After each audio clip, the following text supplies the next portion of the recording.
Hey everybody, how's it going today? Good, good. Thanks for coming out today. This is the second to last part of our World Culture series that we've been doing all summer. So it started with a bunch of different cooking classes. We had on the summer reading kickoff, we had African drum and dance. So we've had all kinds of stuff throughout the entire summer. This is the Indian dance with Nrityarpana School of Performing Arts. So we're going to do you're going to see some examples, learn a little bit of history, and if there's some time, and I see we've got some young ones here, get to learn some of the moves too. Just as a couple reminders of other things we have going on, we've got September calendars over there. You can always get to the website, kentonlibrary.org, check events there as well. Tomorrow we have Japanese taiko drumming from Cincinnati Dayton Taiko. That will be at 2:30. They're going to come in, very large drums that they bang on with mallets. It's extremely loud. So come in for that too. Again, that's tomorrow at 2:30. But I'm going to turn things over, since you're all here for dance and not for my speech, I'm going to turn things over here to Anapa from Nrityarpana. Thanks, Seth. How many people here have actually seen an Indian dance program? No? Okay. I'll just start off actually with the PowerPoint. I just want to give you a brief history of dance. Since we're doing it in the library setting, I thought it may be helpful. The oldest book that we know that has things written about dance that we still follow today it was written in 500 BC, which means that the dance in some form existed ready to be coded. So we don't know exactly how old dance itself is, but because of the book, we know that there is a timeline of 500 BC. And India is a huge subcontinent with lots of big rivers and mountains. And we did not have this, being a global citizen, knowing what's happening in the other end of the world. So that form got taken into different forms. They picked, I think, whatever they liked regionally, and it has formed into their own classical styles. And that is what we are seeing today, is one classical style. There are many other classical styles, and dance is as old as man, irrespective of which country you come from, which civilization you come from, and there are many folk dances, innumerable folk dances. So that is the brief overview, and I'm going to introduce my student, Loga. She is a junior at Mason High School, and she is going to co-present with me. And I want to say thanks to Seth for inviting us. I'm the founder director of Nrityarpana, which is an arts organization. It's a non-profit arts organization, and we get funding from Ohio Arts Council and ArtsWave and a few other places. Particularly from Ohio Arts Council, we get funding for traditional arts. And she is one of the awardees for this year. So I thought it would be good for her to get exposed on how do you present art to people who are interested and may not be exposed to it to the level that we are. Okay.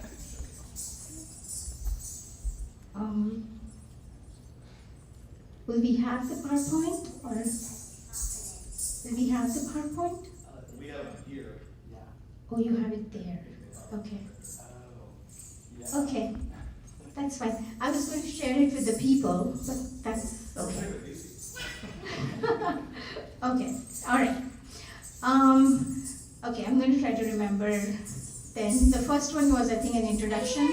The second slide talked about 5,000 years of art is what you are seeing, in a sense, in what we are doing today, because our theory goes back 5,000 years ago. And I think the third slide I think talks about, I'm going to introduce Loga at that point, and she's going to talk about the impact of dance. Hello everybody, and as Auntie was saying, I'm Loga Iyer. So let me briefly introduce you to the different impacts that you could have on dance. So first of all, I think I should focus on the mental and physical impacts. So as you're dancing, obviously you're moving around, you're active, you're engaging with the audience. So that takes care of the physical aspects. The mental aspect is a little different. So you'll be multitasking, you'll be listening to the beats, you need to synchronize with the rhythm that the music's playing in. You also need to connect with your audience. And all of this influences a person to be more observant, so then it mentally impacts a person. Emotionally, I think when you're playing a character while you're dancing, you learn to see an issue through both perspectives, the side of yourself and the other side, which is the character that you're going to be playing. So that makes you a more sensitive person, a more holistic person, and probably more mature as a person. So, and I think the third one was cultural intelligence, which is when you know that the person who's opposite of you has a different background, a different identity, but you still, don't refuse to talk to them. You go up to them, you brush your shoulders, you say a hi or hello. So I think that action shows intelligence, because you know that your identity is in you. You don't need to establish that on a daily routine. So, I think that action there shows or signifies intelligence. I think the next slide talks about how dance benefits unknown people, or just children in general. So dance has a lot of benefits, but one, probably the most highlighted benefit, is the hands-on experiences that a child could have.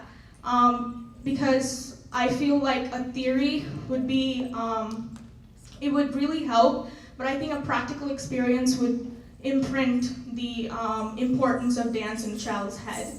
So I think at this point in time, I would like to tell you about a character that Anubanti is going to be performing. So the character's name is Krishna. He is one of the gods that we worship. So Krishna is one who has a fun-loving attitude. He carries a lot of positive energy, and he's a diplomat, he's a shepherd, and we in India, or I think all over the world, we value relationships equally. So I think that makes us a compassionate person. So I think you will see all of these snippets that I've just told you in what Auntie is going to be dancing. The piece is called Asaindaram, so I think you'll see some things about Krishna.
இசை பாடும் குடல் கொண்டு வந்தான் கண்ணன் இசை பாடும் குடல் கொண்டு வந்தான் இந்த ஏழேழு பிறவிக்கும் இன்ப நிலை தந்தான் இசை பாடும் குடல் கொண்டு வந்தான் இந்த ஏழேழு பிறவிக்கும் இன்ப நிலை தந்தான் திசை போலும் நிகழ்வாக நின்றான் திசை போலும் நிகழ்வாக நின்றான் என்றும் திகட்டாத வேணுகானம் கதையிடம் நீதான் திசை போலும் நிகழ்வாக நின்றான் என்றும் திகட்டாத வேணுகானம் கதையிடம் நீதான் யாரிலும் எமதிரையாய் நிறையாய் என மலரிரை அடியவரிடம் கண்டு மனத்துடையார் அருள் பொங்கு முகத்துடையார் யாரிலும் எமதிரையாய் நிறையாய் என மலரிரை அடியவரிடம் கண்டு மனத்துடையார் அருள் பொங்கு முகத்துடையார் தந்து மனத்துடையார் அருள் பொங்கு முகத்துடையார் ஒரு பதம் வைத்து மறுபதம் தூக்கி நின்றாட மகிழி நிறநாட மகர குழையாட மகை மகர நாட மலரும் விழியாட மலரணிகளாட மலமகளும் பாட இது கனவோ கனவோ என மனதிலே துணிவனும் மகிழ்ந்து கொண்டாட அதை நாடும் கையிலொன்று கண்டான் நம் மலர்கள் தந்தான் என்று சொல்வது போல் தோன்றும் மறைந்தாடும் கையிலொன்று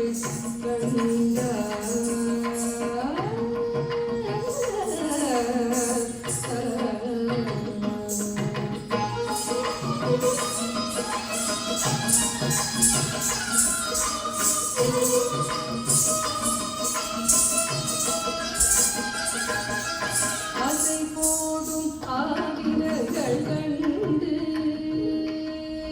ஆசை போடும் ஆவினங்கள் கண்டு இந்த அதிசயத்தில் சிலை போல நின்று ஆசை போடும் ஆவினங்கள் கண்டு இந்த அதிசயத்தில் சிலை போல நின்று நிஜமான சுகம் என்று கொள்கு நிஜமான சுகம் என்று கொள்கு இதுதான் நீடுலகில் நிறையன்று பெறவும் மல்கு நிஜமான சுகம் என்று கொள்கு இதுதான் நீடுலகில் நிறையன்று பெறவும் மல்கு இசையாரும் கோபாலன்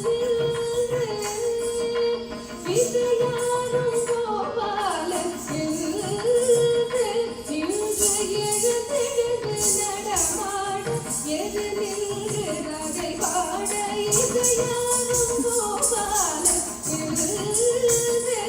இன்று எழுந்தெழுந்து நடமாட எது நின்று அதை பாட என்றாகிலும் எமதிரையாய் இழையாய் என மகளிரை அறியவரிடம் தந்து மனத்துடையான் அவர் பொங்கு முகத்துடையான் என்றாகிலும் எமதிரையாய் இழையாய் என மகளிரை அறியவரிடம் தந்து மனத்துடையான் அவர் பொங்கு முகத்துடையான் ஒரு பதம் வைத்து மறுபதம் தூக்கி நின்றாட வலிமை நிறநாட மகர குழையாட மதிவதனமாட மலரும் விழியாட மலரணிகளாட மலமகளும் பாட இது கனவோ கனவோ என மனதிலே துணிவனும் மகிழ்ந்து கொண்டாட அதை நாடும் கையிலொன்று கண்டான் நம் மலர்கள் கண்டான் என்று சொல்வது போல் தோன்றும் மறைந்தாடும் கையிலொன்று கண்டான்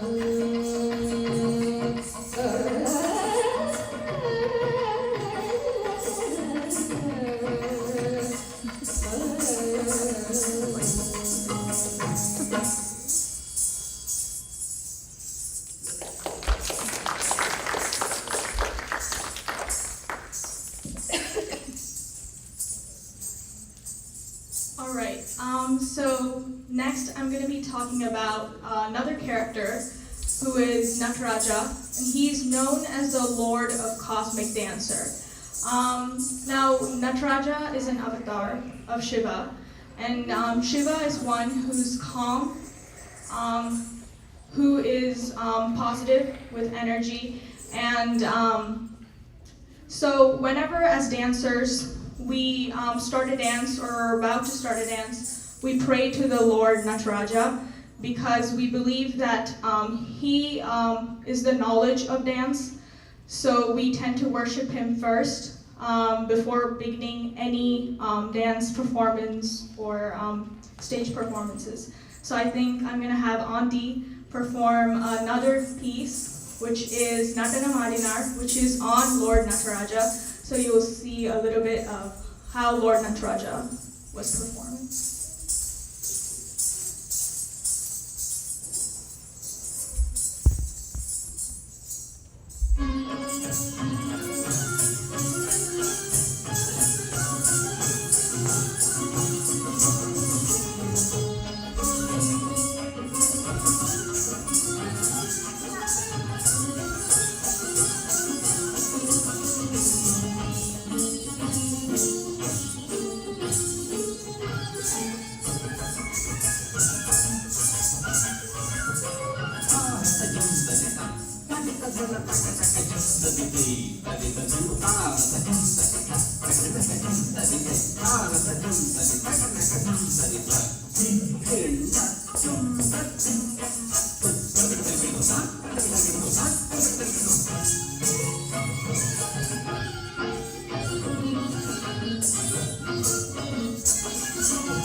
All right, so I think the next big topic that I would like to talk about is theory versus practical. I know theory is really important, but I think practical gives you a better idea and also helps with you remembering the concepts, the characters, and etc. So I think emotions, getting a sense of the character and experiences can well be done by dancing. Because as you saw while Anupanti was doing, there were so many expressions that she was trying to emote to you. There were so many actions that she did repeatedly, because those are known actions of those characters. So when you just watch a 6-minute dance, you can get so much out of it. So why not do it practically, is the whole idea that I'm trying to get at. So as the world is modernizing, there's always a fear in parents about imparting their culture that they received to their children. And so many parents take their children to sacred places known as temples, perform rituals, practice their way of rituals, etc. So when they're doing that repeatedly, the child automatically tends to get an interest in the culture. So then when asked, we typically ask critical thinking questions to our students in Nrityarpana, and we typically get an answer that I learn Indian dancing to learn more about my culture. And I think those few words really show how deep the child has already been impacted by the culture. So I think dance is really powerful in that way.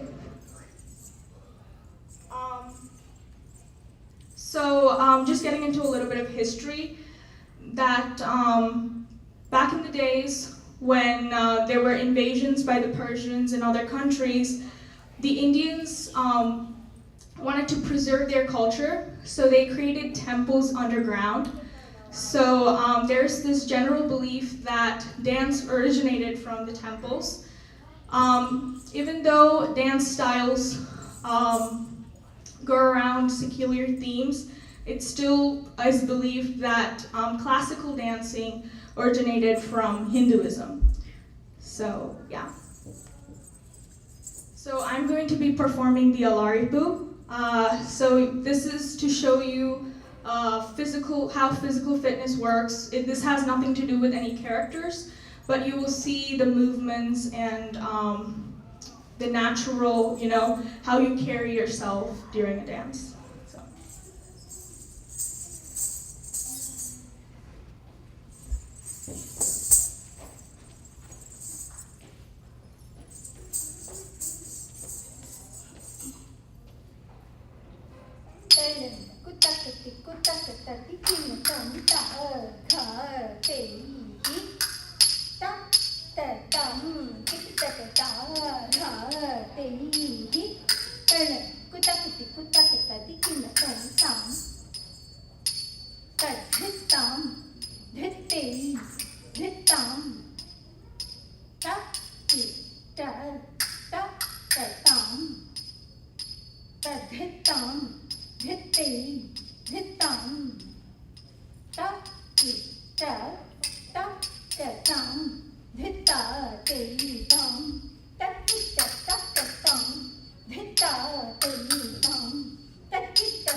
So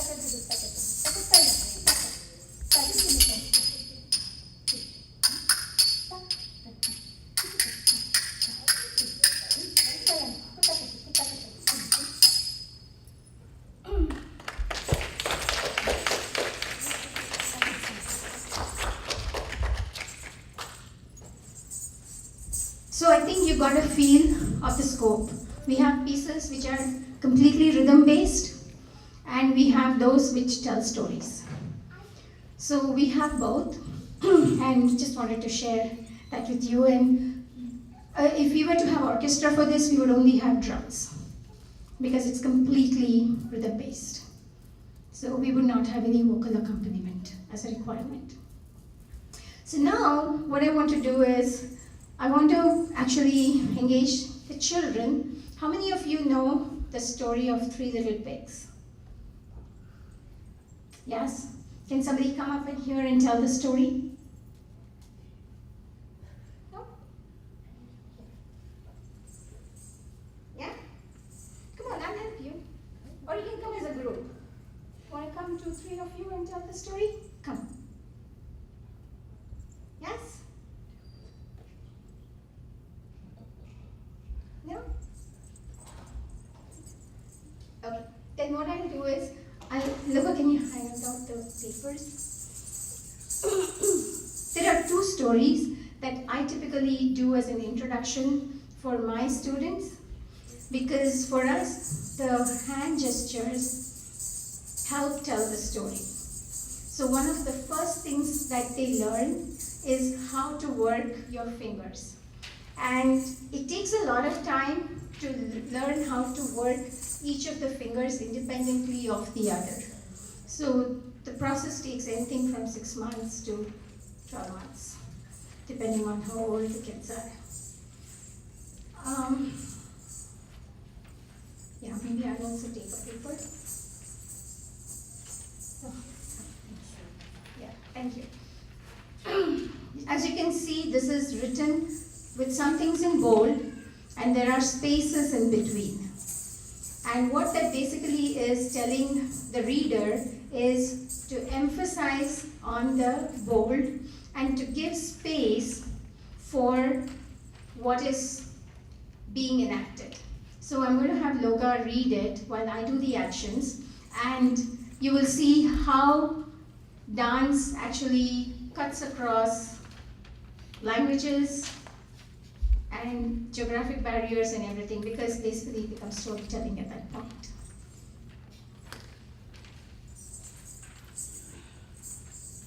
Alright, so there were 3 little pigs. 3 little pigs. They wanted to build a house. to build a house.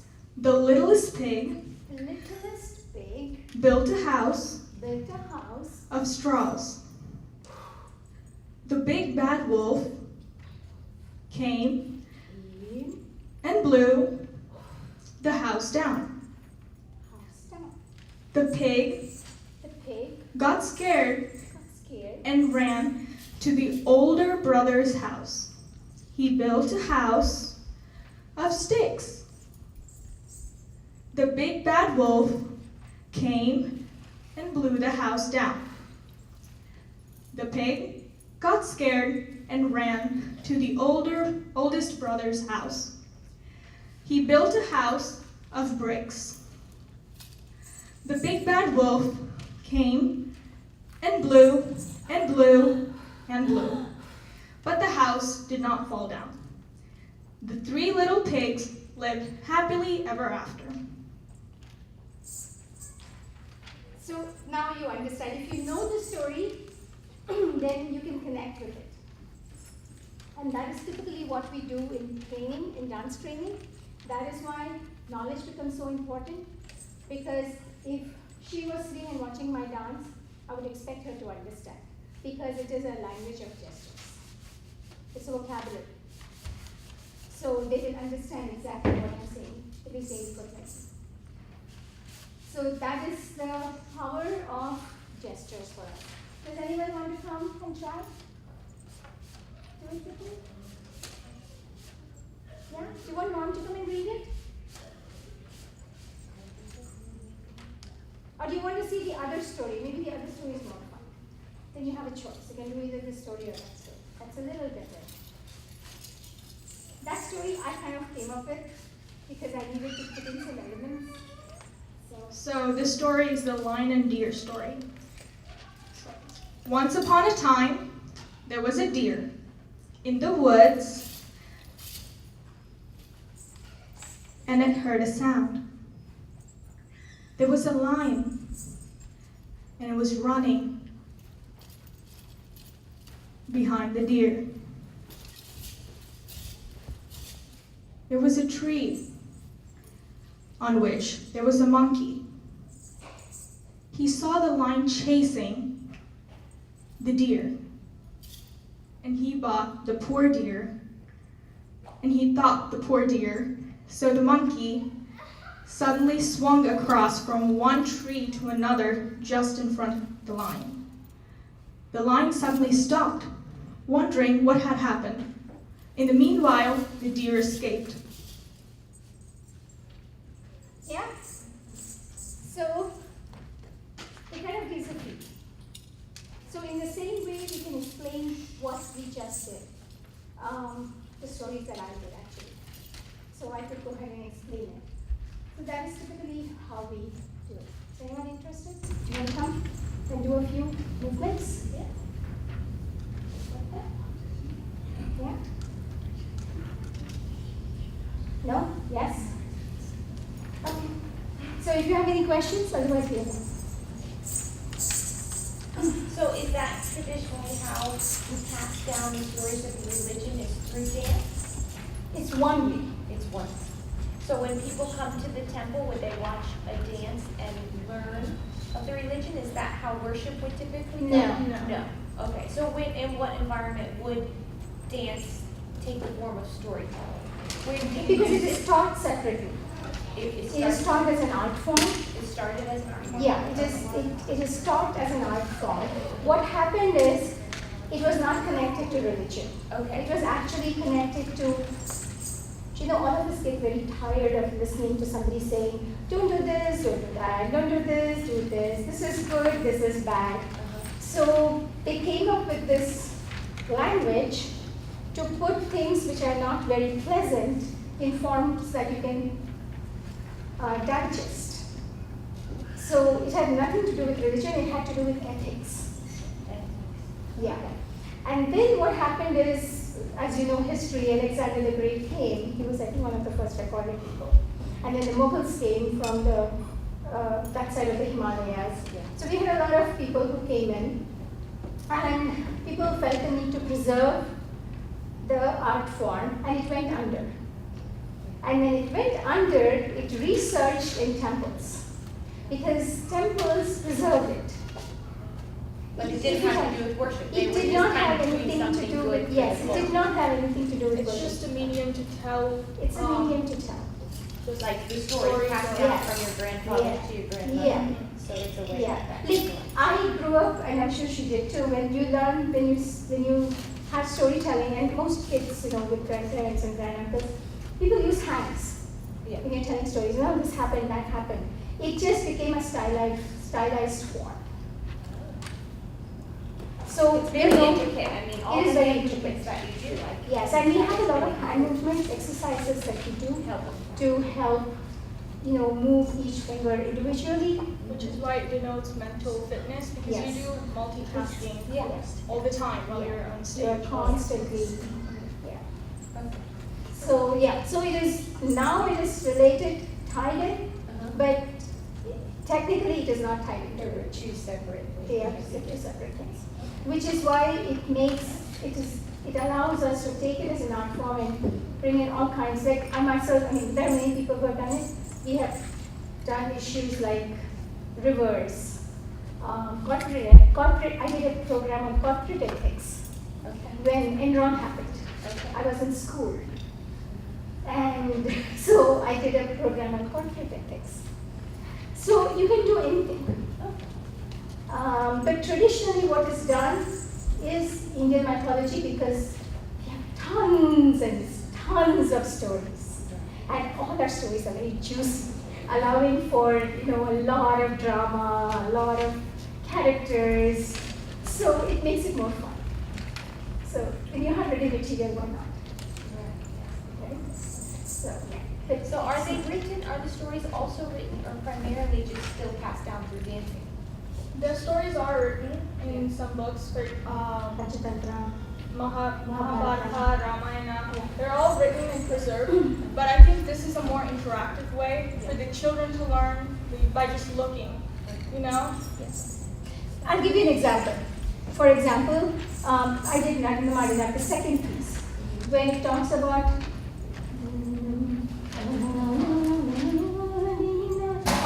Can you tell the story as well? The Yes, song? it's telling the Like, story. I So don't I know tell you it, the but story. It is telling the Yeah. story. The lyrics are in that city long ago. Oh, I see. So Mamuni, Emuni, SH. Mamuni, Karul Sita. He decided to go on a silence. He said, I'm not going to talk until Lord Shiva descends down on earth to perform. So that's what the sentence. So it's literally going word by word. So it is in the city long ago there was a sage who used to speak and decided not to speak until Lord Shiva came to the temple which is called Chidambaram. So Tillai is Chidambaram. So those are the cultural things that if you know what Tillai means, then you know what is being talked about. So that is the education part. Is there an alphabet, like, of hand movements? Yes, there is. How many are in it? Yeah. Here, here. It's a pretty long, but in 1 minute probably actually. I hope it. So there are hand gestures, and they're called hastas. So I'm just going to show you the one hand gestures.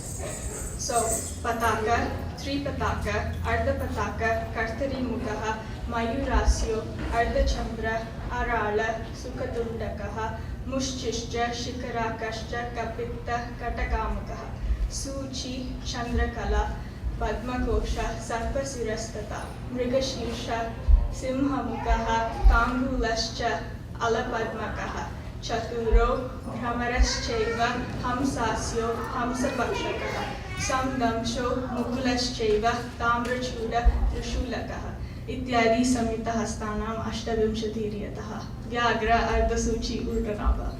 Now I said my ABCs. Understand what We literally are. So that's how we learn. Okay. And then that can take 6 months to a year? Yeah, because it's a lot of words for a 5-year-old. And this is just one hand gesture. There are two hand gestures as well. Oh, and you would teach a 5-year-old? Yeah, and also then we have we break up the body into different parts. Okay. So then we have separately we have head gestures. Okay. So then it is like moving your head, moving your head. So then you kind of dismember the body, gross way to put it, but yeah. And then you kind of put in a recipe way whatever it is that you want. And similarly, like I showed hand gesture, there are pada movements or feet movements. So then you just take pieces of everything and then put it together into things. And I assume there's eye movements too. There is eye There's a lot movements, with your yes. eyes. Yeah. I can tell. You guys Yeah. are saying stuff with your eyes, Yes, for sure. yes, we have. So that is what takes a lot of time to learn because it's all these pieces that you have to first learn Yeah. to be able to control just by itself. So when we do eye movement, we tell people don't move your head. So it's just that. So it's like 1, 2, 3, 4. So learning to control basically your body. So how many years have you been dancing? Ever since I remember, I would date myself if I tell you. Yeah, But- ever since you remember. Yes, I think I used to probably cause a lot of problem at home, so I was in between class. To get rid of it. Oh, to give you something to do? And for you? I think around 7 to 8 years now. Okay. Okay, thank you. This is very interesting. Yes. Any more questions? No? Well, thank you. Yes. I have a pet hamster. You have a pet hamster? Do you know how the hamster moves? Can you show me how the hamster moves? I don't have. It's like It's a car, but does it not move? It's a toy. It has wheels. Yes. Okay, well, thank you. Thanks again for Kenton Library for having us and, I'm glad you spread the word. yes.